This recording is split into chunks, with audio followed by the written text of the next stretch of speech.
Hello guys and welcome to TFT Worlds, Day 2, Game number 6. Enjoy.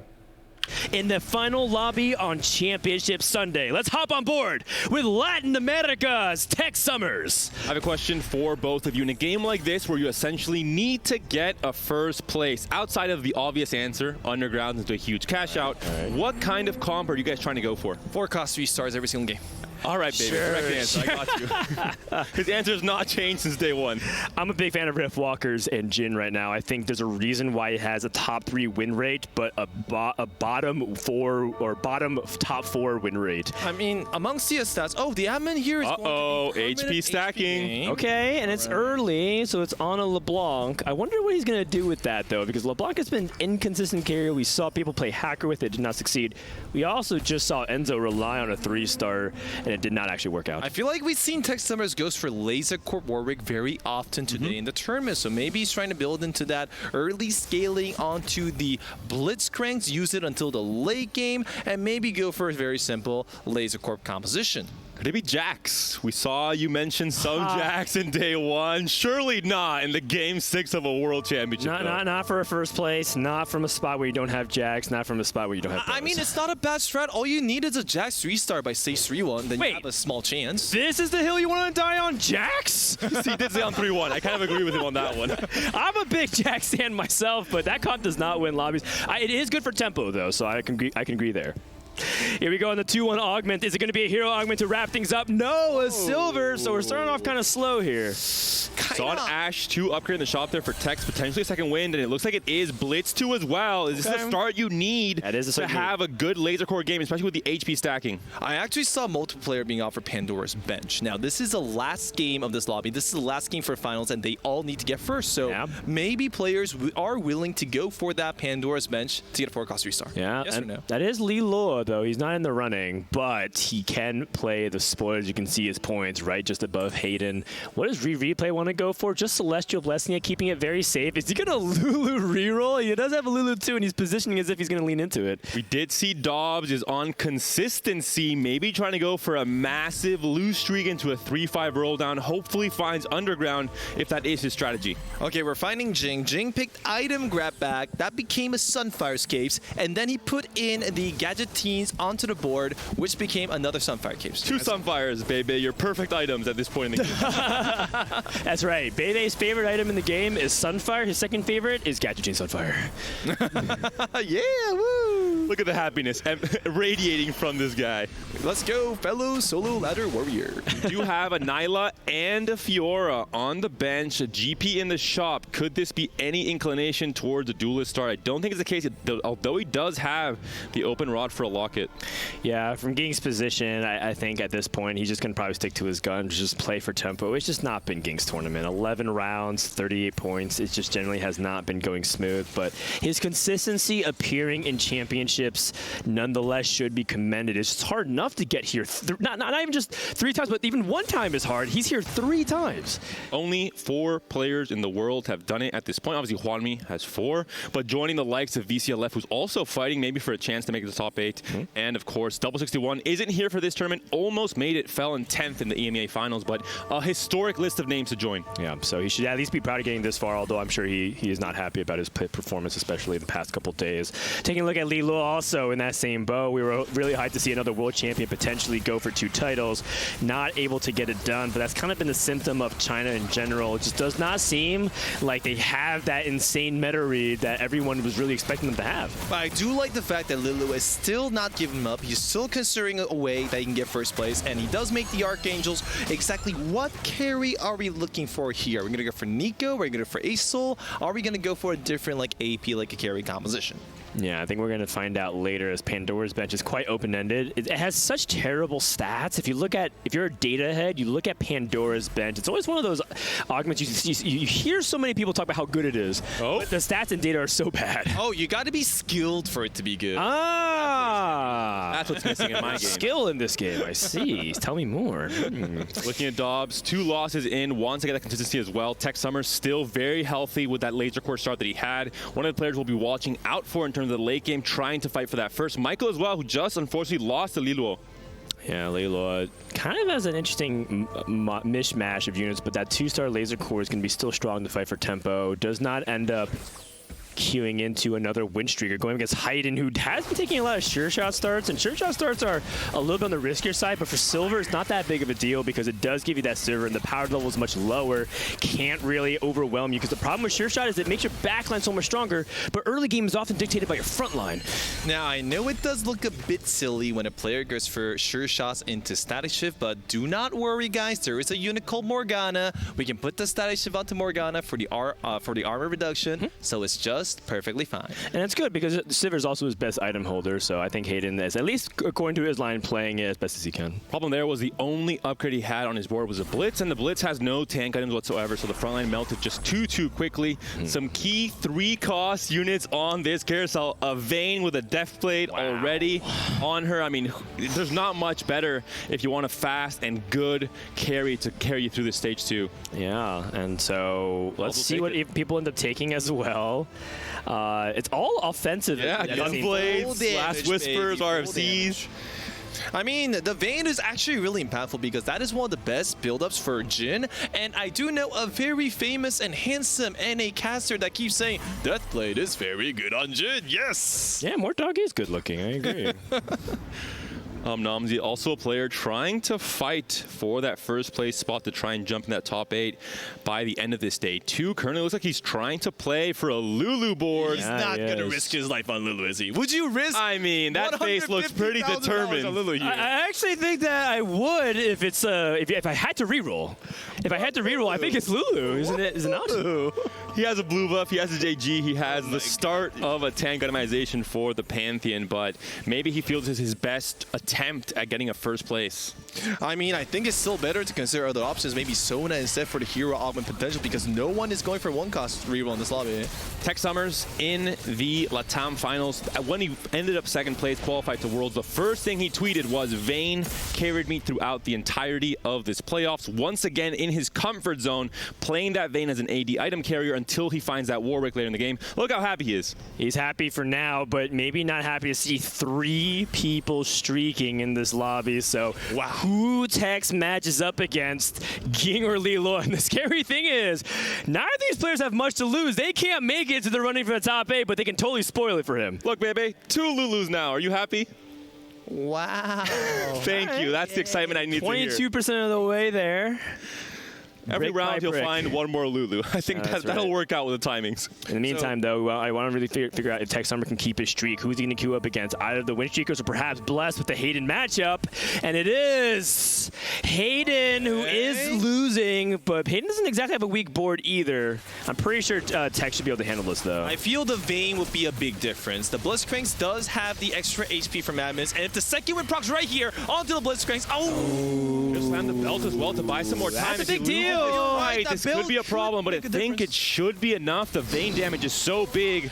Laser core on either side, it looks like. Calculated in the end from the Argentinian player. This is the most high play-by-play in a stage 2 fight. So Lulu is the other player that loses streak. It's Jing and Tech Summer that has that stage 2 advantage, and the other players are going for lost streak to finish off their compositions. Tech Summer smiling very happily. Yeah, he's a nervous chuckle there as you recognize that one was potentially a little close for comfort. Morgana in the shop, though, one of the, as you mentioned, baby, one of the key units, not just, you know, in this comp, in any comp right now in the game with how versatile she is at applying that utility.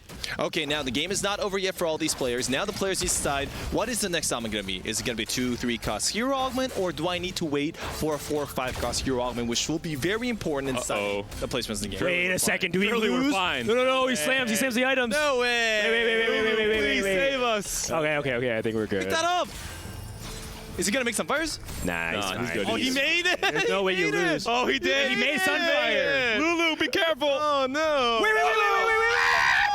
Oh my goodness. Lulu instead he could have won This that. is not the way to start off the game. He's also re-rolling for Lulu. Will at least get some Lulus. Come on, give this man a break. What a disaster for Namzi. He needed every single resource he could get, and now we'll never know what was in that crook until later in the game. Everything went wrong in that fight. Slammed the Sunfire, didn't matter. Didn't slam the JG at the beginning of the fight, thinking he was maybe strong enough, and he's still so far away from that Lulu. It's not even Lulu 2 yet. Okay, Namzi needs to chill down a bit, and he he needs to think about his win conditions. He already rolled, so he committed to a one-cost reroll comp, even though it's one cost, right? So he needs to get something really impactful, like maybe think fast or golden ticket, and he needs to prepare for that to have a chance to win the game. He did tailor his augments, so he's still locked in. He put in the super so he can get the Malphite Guardian Spirit as a potential out here, but his HP is starting to really fall, and right now the dominoes are compounding onto each other here. Namzi's spiraling out of control. Could have rolled down more, but I think he knows he's so far from Lulu, gonna opt not to. Michael, it's Tome. This could be Where'd that come from? Free gold augment right there. All right, well, let's see. Maybe he gets another gold right here. Ging finally gets a loss. Tex is now the only win-streaking player after the Four first costs! fight. What did Tex Summers get? Tuck Summers is gonna get big data for sure. Or at least a Warwick augment. Maybe he wants to go for well-fed. Instant spread shot. Take double spread shot or double death blade for Dobbs. Wow. And we're seeing Tex did end up picking up that big data on that Warwick. A lot of key augments. I mean, the spike here is going to be so big for some of these players. The trait spike especially. Viego online for Ging with that Ionic Spark and that Gunblade. 3 Warwick augments taken, by the way. So it looks like there's a 3-way contest for that tree. That Viego also is being taken for Namzi for the 4 heart, and that is really, really difficult for him to deal with right now. And once again, both Latam players on the same comp. We saw it from EMEA with the Spellslingers in Game 5. Now Michael and Tex Summers both on the Laser Core coming into this Game 6. So right now we gotta decide who is in the situation that is most prominent to get first place. Is it gonna be Tex Summers, who's with that win streak, early Vayne 2-star in the big data like composition, or will it be another player? Maybe the Samira player with the Last Whispers into the... Wait, Last Whispers, the Statics? Oh, we're asking for Jax, and there's currently a Jax There's with a a Jax GG player. I'm and a actually Giant baffled Slayer. by this. Michael wants to go for Jax and Brawler, so he's really hoping that this emblem ends up becoming a Brawler crest. Right now, Michael is not really in a situation where he can contest for first. His composition is not that powerful. I feel if Michael really liked Tex Summers, he could help him by denying other players, but he's actually being very honorable by not... Oh, does Mecha Prime change anything? Mech Warwick? Mecha Warwick? Actually, not that bad. That's too spicy for a Game 6 with a World Championship qualification on the line. It's actually really strong until stage 5. It's a unit that will not die, has permanent lifesteal. Does he actually pick it up? Goes for Defender instead. Defender Jax. So he wants to double all the defensive stats for it. This doesn't feel like a game-winning line, but we'll see. Maybe crazy things can happen. The thing that's the caveat to it is that he's also contested with that Warwick. So he might not even hit Warwick too. Going up against Replay, who looks like he got an uncontested easy being green Nico early on, which is really powerful. Everyone knows what this augment can do at the top end, but for now, struggling a little bit with tempo, ends up taking a loss to the Jax player here. And Replay, despite already being qualified essentially for that day 3, he does want to finish first. The confidence boost of saying, hey, I just dominated the rest of the world across 2 days, across 12 games as well. Well, Replay told me in the break that he wants to do as best he can to help Jukyu's chances going into it the last couple of games. I don't know if Jukyu can actually get there, but I know that he's still playing for NA's Pride. For those who forgot, it is Tex Summers that has a chance to qualify for top 8, and it is Jing, Lilo, Hayden, and Replay that is already guaranteed there whether they will go up or not. So most of the eyes necessarily focus on Tex Summers. One person is streaking in this lobby. It's Dobbs with consistency, which is really good for him because he's getting that win streak bonus right now, but it is also to compensate for his terrible early game where he went loss, win, loss, loss, win. That is not the consistency streak you want at all. Wow. So Dobbs making up for lost time. Let's see how far he can carry that. Well, Namzi trying to find some more upgrades, find some GPs, doesn't really have too many Lulus at all, though still so far away from the comp he envisioned. Partners in Crime is not ideal, obviously, but it is something in this case. It looks very sad. So 33 HP. He is 6 Lulus away. How long are we going to wait? At 33 HP, it just feels like even if we stabilize, I don't think we're going to be able to actually win out unless we get exactly Axiom Mark for the last augments, which I don't think is very probable from here. Honestly, I think going for Lulu 3-star was not a good idea, but I do have to compliment Namzi the fact that he is maintaining a full econ like Elite. So he knows that he needs a lot more money to to get the Lulu 3-star online. So he is playing into his win condition pretty well. It's just, you know, like really, really like awkward. He just lost another 12 HP. At this pace, he's actually not even going to make it to his third augment. But he's so far away from the Lulu. I think you have to now risk it all the way. Is it the correct play? I think from this spot, after losing to Krog, maybe it's the only play he has left. Honestly, I think the game's over for it. I mean, greeting is right at this point because he needs as much money and he needs... Oh, wait, hold on, never mind, never mind. Does show up. The more we curse him, the stronger he gets. Another GP in the shop as well. He has a few more rolls. Maybe can find. It doesn't even have space for the GP on the board. Greed again. The greed is what got you in the first place with not killing the Krugs. And even if he hits a spike with the Axiom Mark, he has to play one fight at 4-1 without that third augment, enabling him to maybe hit that cap. Now I'm wondering if you see a legendary 12 loss streak with losing both Krugs. The first in TFT history. Listen, double 61 lost to Krugs many times throughout this set, and he did fairly well across the entirety of the season. Oh, jeez. Going up against Dobbs, who has this double death blade, which is, many people say it's like actually the best Vayne setup is just 3 death blades.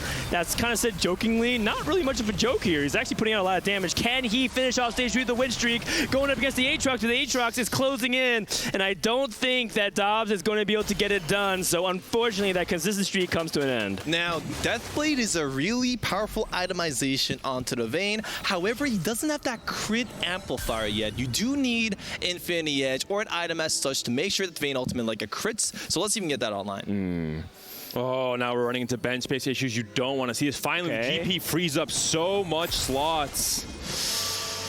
All right, so that's 1 3-star. We can get Pantheon 3, and then obviously Lulu 3. I could see maybe a 6th place. I see one way that Omnams can win this game. He's gonna get a Prismatic into Curse Crown. He's gonna re-roll. He has to start rolling. 3 stars. He has only 10 HP. He needs to find his upgrades before this next fight starts, or it's over. This is the biggest test of APM we'll be seeing all tournament long, potentially. He's very far from the Lulus. He's got 6 so far, but he's only looking for like 1 unit, just 1. Can he find that 3 of the 1 Lulus? He's rolling hard. He's buying the cars along the way. He's getting the Malphites. That's not that bad. At least he's slowing him down, though, buying the 1 costs.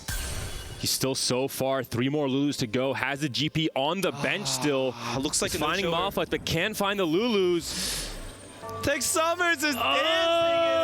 GP, you have to put the GP in. Lulu, no. And he's going to be against Tex Summers, who wants to end Omnamsi right here, right now. That's a 2-star Vayne working on it. And the Lulu just dying. Is Omnamsi out of this game and out of this tournament? Saving Gangplank 3-star for next game. I haven't seen that one before. That's too many units surviving.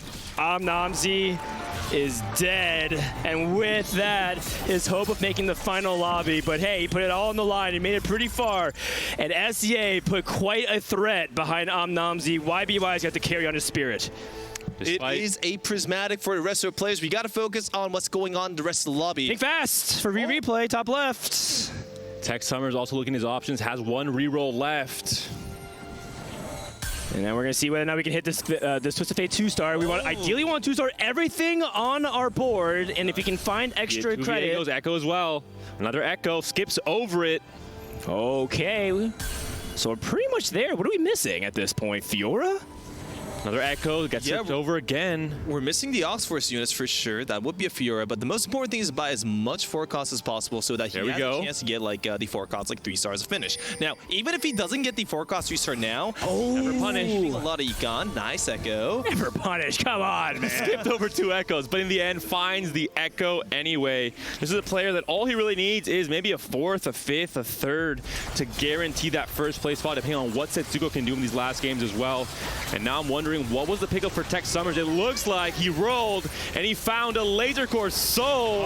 So this is now a player straight beelining for that first place. Yeah, Tex is coming for that top 8 qualification as fast as he can. Dobbs takes another loss. This is a very strong board.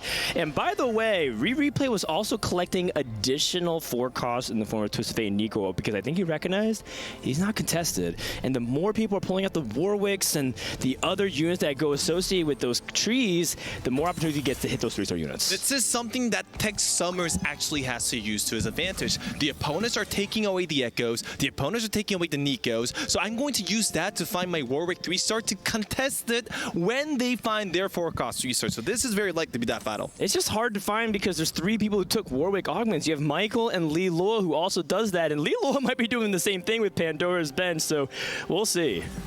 I'm wondering what Michael's board looks like at this point in Stage 4. We saw a weird assembly of Laser Core and Brawler earlier in Stage 3. At this point now, the JG has swapped onto the Belveth instead. And can the new recruit do enough as a spike here? Yeah, unfortunately, this deck doesn't really have a future. This is Warwick augment into new recruit. It's not strong, but it's not weak. More of a top 4 deck, but just not good enough to get in that top 8 placement and get a first place.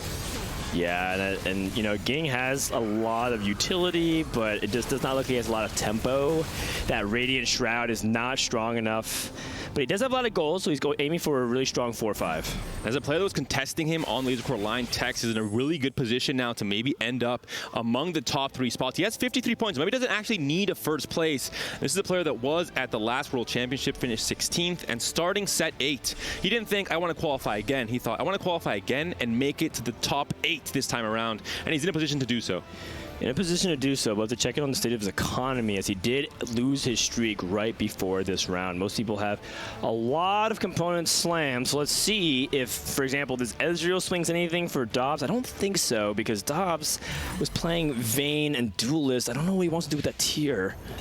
We're looking at Lilu's board, and Lilu is the player that did pick Pandora's Bench. He also picked Windfall for more econ to find his 4-cost 2-stars, but nowhere near any of the 4-cost 3-star options. We're going back to Hayden. Also here, a lot of 4-costs taken. We got Samira 2 upgraded just now. We have the Aesol, but unfortunately, because we have Statics and Last Whispers, we're missing core damage itemizations and core tank itemizations. Will this be good enough to win the game? And he's also playing like Warwick and trying to grief the other Kind of a players. mishmash of units here, and I'm not sure it'll be enough. Hayden now down to 21 HP, facing off against a well-fed Warwick, who might actually turn into the Samira the moment this Blitzcrank dies. If not, nope, goes into the middle instead, and now goes straight to the center of the board. Samira having a field day, trying to get as many kills as possible before the damage from the Aesol and the Laser Quartz comes through, but Hayden just can't do it right now. Yeah, Hayden, unfortunately, is running into the problem what happens when you itemize a utility Samira, which is Last Whisper and Gunblade. That was a build that we played a lot in 8.0, but there's a reason we don't play it that often here unless you're trying to heal mech with it, or you just need to slam it for tempo. And that's because Samira doesn't do damage without it. You actually kind of need to have things like Deathblade or like really powerful items, or you go vertical sure shot, or have other supporting 80 damage like Belveth. A lot of inefficiency with the itemization for sure. Not only is a Samir double utility with no pure damage itemizations, he also does have Last Whispers and Statics, so one of them is wasted. If you use Morgana instead of these itemizations, it could be a bit more better, but still very, very like awkward. We shall see if he will be able to win, but with this front line, I don't think he can hold. Yeah, I don't think so as well. Aatrox, as we know, needs a lot of support, and support isn't a Warwick 1 and a Rammus 2, but we'll see. Dobbs does have the Vayne 2 still collecting them. He has 6 Vaynes waiting on the bench alongside the Neela. Here comes the Sand Slam, stalling the front line, hoping that he can hold on for just a little bit longer while Samir rams with her flare. And now, where the front line is gone, Hayden gets a little bit of breathing room.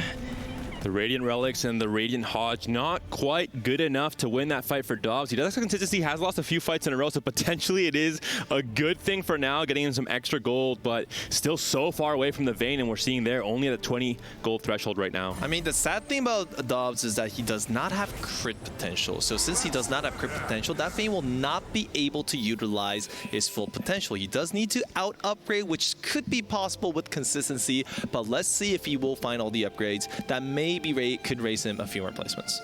Hayden had an interesting spot where he could have thought about locking for the Leona to try to go for mech. The problem is that he really needs Garen 2 to justify it. Also, he has terrible mech items, as he just has a single Warmogs and a Vast. But we can see, like, maybe the Aurelian Doom gives him the components to support his front line, because right now, Hayden has all back line and just an Aatrox 2 with Warmogs. Finds an opportunity to make a vow. Let's see if he can find something else better. Double Last Whispers. Could be Bramble, could be Redemption. Also wants that third item on Samira, though. Runins. Be Runans instead. and Garland wow. 2-star actually like utilized. So if he does get one more mech unit like Jax, he could actually be able to put the Mecha Garland. And if he rolls here, he's still level 7. I mean, just not a good spot right now. Oh, he is rolling. He doesn't really feel like he has a choice, so he just wants to find that like a Jax, but he's like, wait, no, I shouldn't roll here. I can't level. And Dobbs, 2 tiers, a Zephyr potentially. And one away from that Vayne, 2 away from the Nyla. He's at 39 HP. He needs to start winning now. Oh, this is a good tech. For those who don't know, duelists have a very high AP ratio on Nyla, Fiora, and Yasuo, even Gangplank too. So using the chalice to make your front line a bit more stronger is never that bad. And he did want to go for pure stats. He did not want to go for Zephyr for that reason. So he did itemize this way. He's very close to the upgrades too.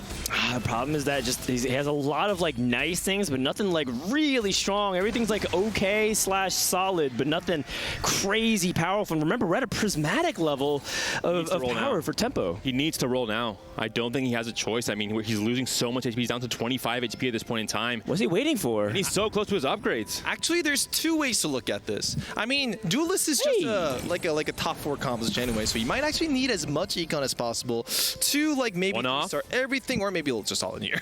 One off both Vayne and Nyla. These would be huge spikes considering these are the 2 itemized carries right now in the front line and the back line. And he can't find either. Slightly off. Okay. So he's gonna take one more hit, get one more loss streak. Not super bad. Let's see how the other players are doing.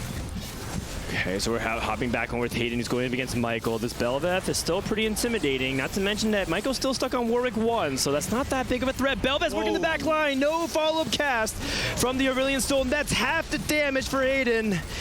And that is a down front line. Warwick charging in. And Hayden barely survives. Good positioning from Hayden is what's salvaging his spot. He makes sure that Warwick and Samir were as far apart as possible. I mean, this is slightly bad news for Tech Summers because currently the other players... Oh, nice. One more upgrade. There he is. Vayne 3 has been found. Double Deathblade, Radiant Hodge. Hopefully the end of the loss streak and the start of the win streak with consistency for the Brazilian player. But he's down to 13 HP. Nice. Lilo at 18 as well. Well, you can't actually buy it now. The lock it. That's the lock. The panic roll. The Annies. So the Annies and just go for TF2? No. Baby, are you okay? I'm just joking. It's been a long day. Switching over to the other side. Needs to protect Vayne as best as he can. That's the name of the game, but he's on the same side as Warwick, but maybe that Vayne focuses it down. Could be enough DPS as well with the double Deathblade. It's going to be so big. We see it there. The Sunfire utility already gone. The Undertow could be massive, though. Almost a cast from Urgot does finally come through. The Vayne will get CC'd for a little bit, but is it enough time? I don't think it is. The Nyla is still left alive. She's stalling for so long. Even Fiora is pitching in. A big hit on Li Luo, the Chinese player, now down to single digits. And Hayden also down to what looks like 1 HP. Now, this is really good news for Tech Summers. Once Lilo dies, all those Warwicks go back into pool, and I think Tech Summers has 6 Warwicks so far, so that could guarantee him a first place by getting that 4-cost 3-star. Shroud could be big. Hayden does pick it up. Meanwhile, Gang, don't look now. Starting a streak, by the way, with his Riftwalker board. So let's see how far he can take it. As before, he was struggling a little bit to establish tempo, but we talked about how he was saving up that goal for a big 4-5, and it looks like it's paid off. Talk about Latam as well. These players needing to face off and place big in these final games. Tech Summers currently 2nd in the standings. Michael currently 3rd. So both players are still in the running. We have to look at how strong these boards got. Tex, we haven't seen it in a while. He did hit that 6 laser core and is trying to find some of these key upgrades now. He's paired up across the board. It's not that he's holding 6 Warwicks. He's holding This is so only 2 Warwick 1s. Oh no! Because he's triple contested in this lobby for all the Warwicks. So nobody is actually near a 4-cost restart angle, and no one has enough money. It seems replays just we're on 5 TFs. Oh, he sold it. 7 Nikos. Ooh, yeah. 5 TFs. Close. Zephyr here could be huge. What does it end up hitting? What's up with NA and Nikos? Is there something going on? I mean, it's more like, why are not people more playing around Nico? It feels like is the bigger question here as we take a look at these 2 crucial fights. Can Dobbs survive against Hayden and eliminate him? Can Li Luo upset Michael and live for another round? And the moment Michael dies, Tech Summer would have a much bigger advantage at finding those Warwicks, but it looks like he is not dying anytime soon. The battle of the Warwicks, the hack and slash coming through. Tex is watching. The end result will be Liluo surviving, Michael taking a tiny little hit. Hayden also taking a hit, and Dobbs with the Vayne 3, the Nyla 3, strong enough to fight for one more round. Warwick refuses to die. Just no one is allowed to let Tech Summers get Warwicks. I mean, so the biggest issue here is, will Replay be able to find the Nikos? I mean, so many people are holding Warwicks. He himself's taking a lot of forecasts taken out. He's also ecoing because he has the luxury. And will Tech Summers be able to deny that? That's also a big question too. I don't think so. I think Tex is in this position where he was rolling down his 0 and trying to 2-star his board because he was still playing like 1-star Mord, 1-star Warwick, and a bunch of other pairs. And the moment either of these Warwick players died, Tex will have a field day with his shops. Now Tex has a chance to be the one Warwick to do it. Wait, but the Warwick is attacking the other one. Oh no, the Mordekaiser skyline comes through. One Warwick dies, a second still alive. Tex is gonna win this. Liluo taken down. The Warwick's back in the pool. The Chinese player dead in 6th. But now Tex has a chance to hit such big upgrades and still 50 HP to work with. I mean, Liluo did have a bunch of econ augments and was at level 8, so that did make the difference. The Mordekaiser on Liluo's side was pretty strong to pick up a good fight, but that was it in the end. Replay.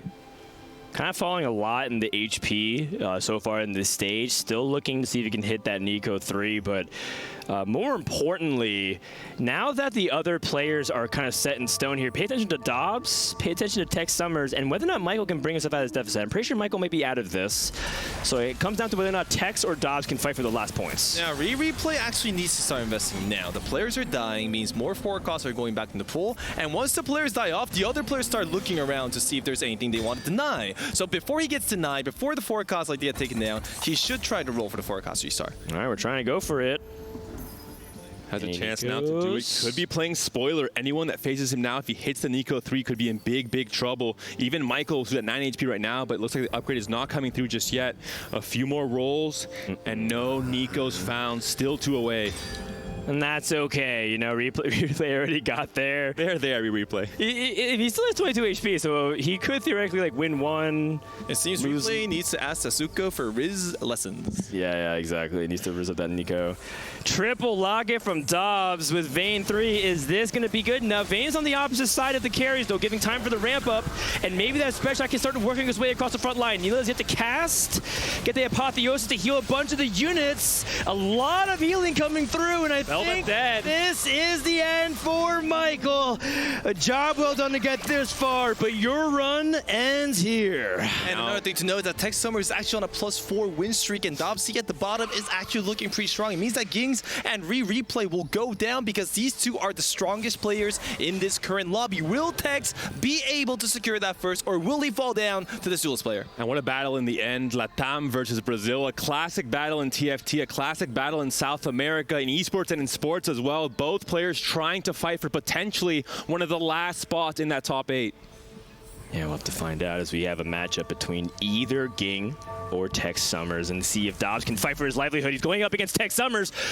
Is he going to be able to upset and disrupt that momentum? That is a lot of 2-stars that I see. 5 got 2-star Mordekaiser, 5 got 2-star Urgot. Mori's going to ult, and that's going to hurt a lot onto the duelist like aside. Will the Warwick be able to clean up the Fiora? Second wind. But it's just not good enough. Spread shot Vayne only hits 3 units. If only hit like 9 units. Woo! Tech Summers! From Dobbs in the end, but he's taken down. Tex has now an even better chance of making it, not just with this last game coming down to just 3 players, but also one of his direct opponents for that top 8 no longer in contention. So it's all going to come down to Replay. Will he be able to find Nikos? How many does he need? Still 2 more?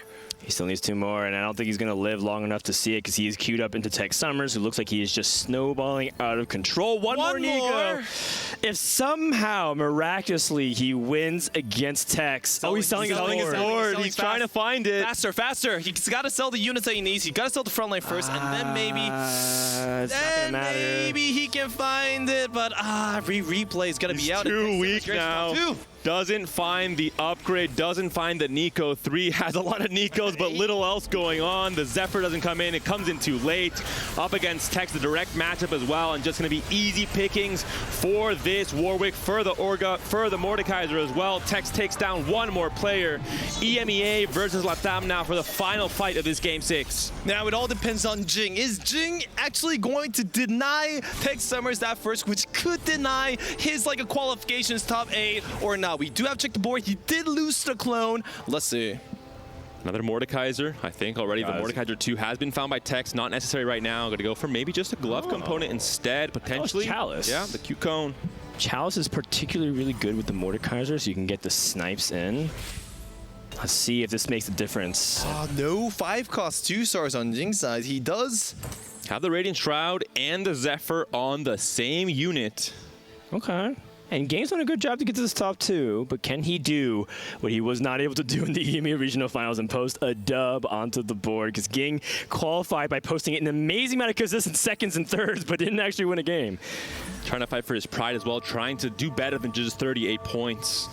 Okay, let's go. Final fight, guys. Final fight. Zephyr is so big here. Does not hit the Mordekaiser. Oh, and he misses completely. Ging leaves it right down the middle, but he does end up clashing onto the back line, and maybe that ends up being in his favor. The Jin is almost gone, but stays alive, still dishing out some DPS here. Does a second cast go for the Mordekaiser? He does! Second win! The second win is so big, but doesn't hit the Jin. It's all now up to the Urgot, up to the Warwick. The Warwick, we've seen him so many times winning these 1v2s, winning these 1v1s. No cast from Morgana. The DPS from the Jin comes out. The ZZ Rod helping out as well. Ging taken down to 3 HP. Pretty close fight regardless, even though that Ging does not have any 5 cost 2 stars. Because his combination is quite solid, he is able to put up a big fight, but I feel like the biggest factor is that Mordekaiser. Will Ging be able to Zephyr? Oh, you can't Zephyr the trap though. Sell that, Garen. We do have an Anvil on the bench for Tex Summer still. Yeah, that's right. I think Tex is even waiting to see if he needs this item. Yep. Or he's taking a pretty big victory lap. No, he's taking for the top 8 qualifiers. Ah, that's right. I'm not sure that's how that works, baby. A move to the last second. Did we land the Zephyr? Did we land the Shroud? No, neither. Both like a miss. And the Shroud actually missed the last second. The Warwick and the Urgot. That's huge. Yeah, that's right. And it does have the Jin on the other side, though, so maybe this Flourish can line up really nice for an angle. The second win comes through. Mordekaiser still alive. CC'd for a tiny bit, but still, it's too much for the Jin to hang, though. Big win for Tex. Big win for Latam as well. Almost securing a spot in the top 8 for Tex. Look how happy he is as well. He brought out the outfit, and he gets out the big win. Massive win for Tex Summers in Latin America. Will